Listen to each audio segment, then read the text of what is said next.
بسم اللہ الرحمن الرحیم۔ حضرت حذیفہ کی جاسوسی کا واقعہ۔ حضرت حذیفہ بن یمان سے ایک شخص نے جو کونے کے رہنے والے تھے کہا کہ اے ابو عبداللہ، تم بڑے خوش نصیب ہو کہ تم نے اللہ کے رسول صلی اللہ علیہ وآلہ وسلم کو دیکھا اور آپ کی مجلس میں بیٹھے، بتاؤ تو تم کیا کرتے تھے؟ حضرت حذیفہ نے فرمایا، واللہ ہم جان شاریاں کرتے تھے۔ نوجوان فرمانے لگے، سنیے چچا، اگر ہم حضور صلی اللہ علیہ وآلہ وسلم کے زمانے کو پاتے تو واللہ آپ کے قدم بھی زمین پر نہ رکھنے دیتے، اپنی گردنوں پر اٹھا کر لے جاتے۔ آپ نے فرمایا، بھتیجے لو ایک واقعہ سنو۔ جنگ خندق کے موقع پر رسول اللہ صلی اللہ علیہ وآلہ وسلم بڑی رات تک نماز پڑھتے رہے۔ فارغ ہو کر دریافت فرمایا کہ کوئی ہے جو جا کر لشکر کفار کی خبر لائے۔ اللہ کے نبی صلی اللہ علیہ وآلہ وسلم اس سے شرط کرتے ہیں کہ وہ جنت میں داخل ہوگا۔ کوئی کھڑا نہ ہوا کیونکہ خوف کی، بھوک کی اور سردی کی انتہا تھی۔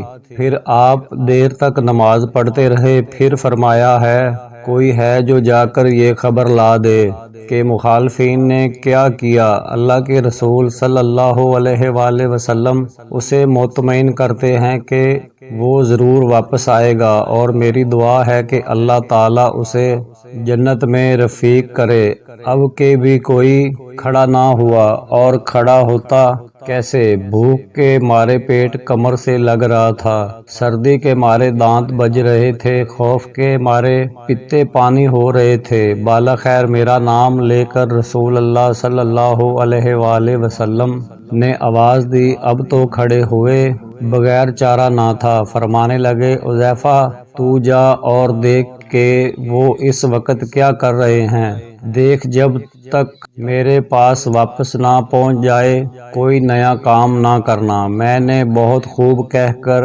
اپنی راہ لی اور جرأت کر کے مشرقوں میں گھس گیا۔ وہاں جا کر عجیب حال دیکھا کہ دکھائی نہ دینے والے اللہ کے لشکر اپنا کام پھرتی سے کر رہے ہیں۔ چولہوں پر سے دیکھیں ہوا نے الٹ دی ہیں، خیموں کی چوب میں اکھڑ گئی ہیں، آگ جلا نہیں سکتے، کوئی چیز اپنے ٹھکانے نہیں رہی۔ اسی وقت ابو سفیان کھڑا ہوا اور آواز بلند منادی کی کہ اے قریشیو، اپنے اپنے ساتھی سے ہوشیار ہو جاؤ، اپنے ساتھی کو دیکھ بھال لو، ایسا نہ ہو کہ کوئی غیر کھڑا ہو۔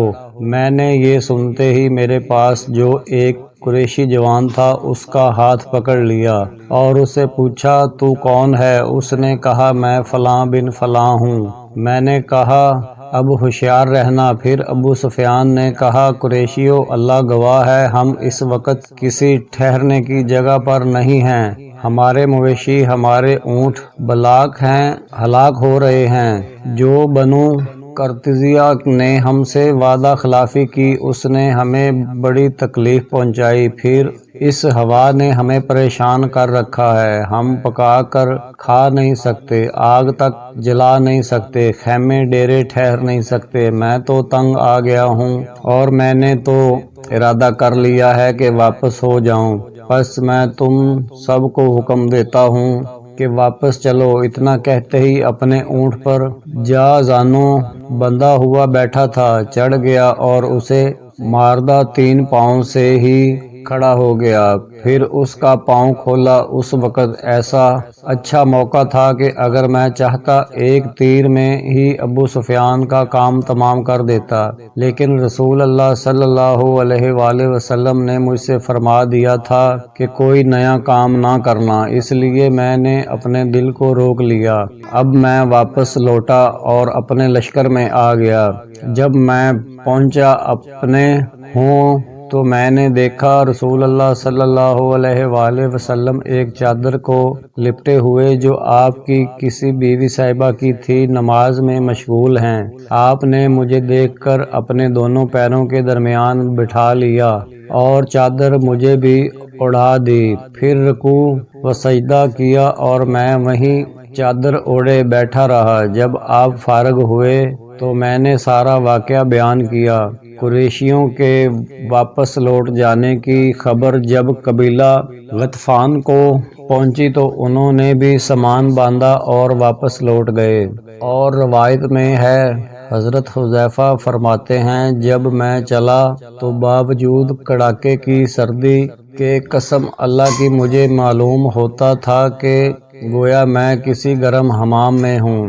اس میں یہ بھی ہے کہ جب میں لشکر کفار میں پہنچتا ہوں اس وقت ابو سفیان آگ سلگائے ہوئے تاپ رہا تھا۔ میں نے اسے دیکھ کر پہچان کر اپنا کمان چڑھا لیا اور چاہتا ہی تھا کہ چلا دوں، اور وہ بالکل زد میں تھا۔ ناممکن تھا کہ میرا نشانہ خالی جائے، لیکن مجھے رسول اللہ صلی اللہ علیہ وآلہ وسلم کا یہ فرمان یاد آ گیا کہ کوئی ایسی حرکت نہ کرنا کہ وہ چوکتے ہو کر بھڑک جائیں، تو میں نے اپنا ارادہ ترک کر دیا۔ جب میں واپس آیا اس وقت بھی مجھے کوئی سردی محسوس نہ ہوئی، بلکہ یہ معلوم ہو رہا تھا کہ گویا میں حمام میں چل رہا ہوں۔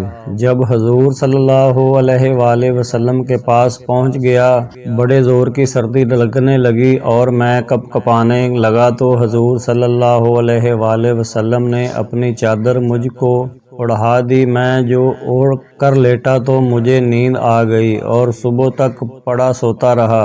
صبح خود رسول اللہ صلی اللہ علیہ وآلہ وسلم نے مجھے یہ کہہ کر جگایا، اے سونے والے، بیدار ہو جا۔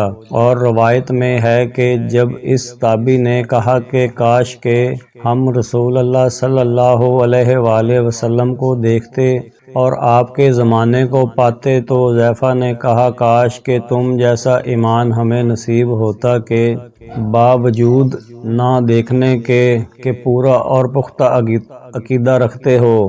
برادر زادے، جو تمنا تم کرتے ہو یہ تمنا ہی ہے، نہ جانے تم ہوتے کیا کرتے۔ ہم پر تو ایسے کٹھن وقت آئے